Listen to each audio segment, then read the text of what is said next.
కొమరం భీం ఆసిఫాబాద్ జిల్లా కెరమెరి మండలం పరందోలి గ్రామ పంచాయతీ పరిధిలోని జంగుబాయి దేవస్థానాన్ని ఆదిలాబాద్ బీజేపీ నాయకులు కంది శ్రీనివాసరెడ్డి సందర్శించారు.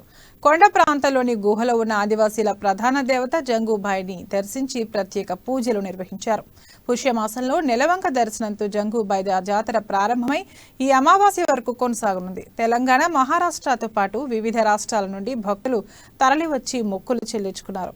ఆయన వెంట దక్షిణ మధ్య రైల్వే బోర్డు మెంబర్ జీవి రమణ, ఖానాపూర్ అసెంబ్లీ నియోజకవర్గ కన్వీనర్ గడ్డం నందిరెడ్డి తదితరులు ఉన్నారు.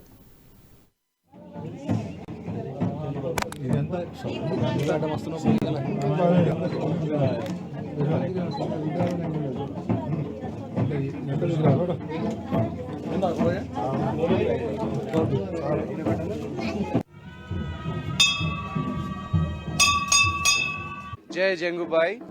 కోటపరందోలి గ్రామము, కేరమెరి మండలము, కొమరం భీం ఆసిఫాబాద్ జిల్లాలో జంగుబాయి దేవస్థానాన్ని సందర్శించడం, ఆ పరమశివుణ్ణి, జంగుబాయి గారిని సమాధి చేసినటువంటి మహాసమాధి అయినటువంటి స్థలాన్ని, మహానిర్యాణం చెందినటువంటి స్థలాన్ని సందర్శించడం జరిగింది. అమ్మవారి ఆశీస్సులు, ఆ పరమశివుని ఆశీస్సులు మా అందరికీ, అలాగే ఆదిలాబాద్ ప్రజలందరికీ, ఆదిలాబాద్ జిల్లా, కొమరం భీం జిల్లా, నిర్మల్ జిల్లా ప్రజలందరికీ ఉండాలని మా ఉమ్మడి ఆదిలాబాద్ జిల్లా నాయకులమందరం కలిసి సందర్శించుకున్నాం. అమ్మవారిని మా ప్రాంతానికి సిరి సంపదలు, సుఖ సంతోషాలు, శాంతి సౌభాగ్యాలు ప్రసాదించాలని అమ్మవారిని కోరుకున్నాం. తప్పకుండా ప్రతి సంవత్సరం అమ్మవారు మమ్మల్ని రప్పించుకుంటారు. ప్రతి సంవత్సరం ఇక్కడికి వస్తుంటాం. ఆదివాసీల ఆరాధ్య దైవమైనటువంటి అతి పవిత్రమైనటువంటి జంగుబాయి దేవస్థానంలో అభివృద్ధి లేక, అనేక ఎటువంటి సౌకర్యాలు లేక ఉన్నది. నాకు చాలా బాధగా అనిపించింది. తప్పకుండా మేము ఎక్కడ పదవుల్లో ఉన్నా లేకున్నా మా శక్తి మేర ఈ దేవస్థానం అభివృద్ధి కోసం కృషి చేస్తామని మనస్ఫూర్తిగా తెలియజేసుకుంటాం. జై జంగుబాయి.